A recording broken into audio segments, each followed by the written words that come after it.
തിരുവനന്തപുരം നഗരസഭാ കൗൺസിലിൽ പ്രതിഷേധം. മേയറുടെ രാജി ആവശ്യപ്പെട്ട പ്രതിഷേധം. മഴക്കാല പൂർവ്വ ശുചീകരണം പാളിയെന്ന് BJP. ഇവരുമായി രശ്മി കാർത്തിക ചേരുകയാണ്. രശ്മി, പ്രതിഷേധം ഇത്രത്തോളം ശക്തമാണ്. കഴിഞ്ഞ ദിവസങ്ങളിലടക്കം ആവശ്യങ്ങൾ ഉന്നയിച്ചുകൊണ്ട് BJP കൗൺസിലർമാർ പ്രതിഷേധം നടത്തിയിരുന്നു. നിലവിലെ സാഹചര്യം എന്താണ്?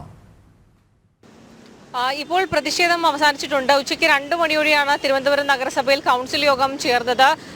അതിന് തൊട്ട് പിന്നാലെ തന്നെ BJP കൗൺസിലർമാർ ഉൾപ്പെടെ ശക്തമായ പ്രതിഷേധവുമായി രംഗത്ത് വരികയായിരുന്നു. മേയർ ആര്യ രാജേന്ദ്രന്റെ രാജി ആവശ്യപ്പെട്ടുകൊണ്ടായിരുന്നു പ്രതിഷേധം. UDFും പ്രതിഷേധ രംഗത്തുണ്ടായിരുന്നു. കാരണം ഈ തലസ്ഥാന നഗരം നേരിടുന്ന ഏറ്റവും വലിയൊരു പ്രശ്നമാണ് വെള്ളക്കെട്ട്. ചെറിയ ഒരു മഴ പെയ്താൽ, അതായത് ഒരു രാത്രി നിർത്താതെ മഴ പെയ്താൽ തലസ്ഥാന നഗരത്തിന്റെ ഏറ്റവും പ്രധാനപ്പെട്ട കേന്ദ്രങ്ങൾ ഉൾപ്പെടെ വെള്ളത്തിനടിയിലാകുന്ന സാഹചര്യമുണ്ട്. മാത്രമല്ല, നേരത്തെ സ്മാർട്ട് സിറ്റി പദ്ധതി നഗരസഭയുടെ നേതൃത്വത്തിൽ ആരംഭിച്ചിരുന്നു. അതിന് കേന്ദ്ര സർക്കാരാണ് ഫണ്ട് ഉൾപ്പെടെ അനുവദിച്ച് നൽകിയത്. പക്ഷേ ആ തുക കൃത്യമായി വിനിയോഗിച്ചില്ല.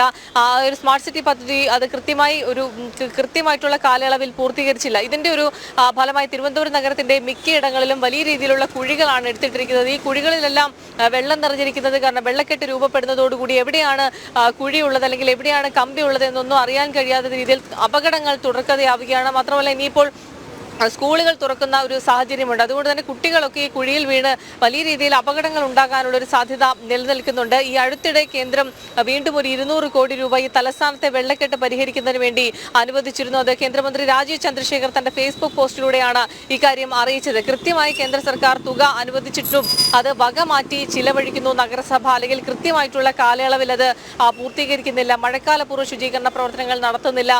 ഇത്തരത്തിലുള്ള കുഴികൾ ആ പദ്ധതിയുടെ നടത്തി വളരെ പെട്ടെന്ന് മുന്നോട്ട് പോകുന്നില്ല.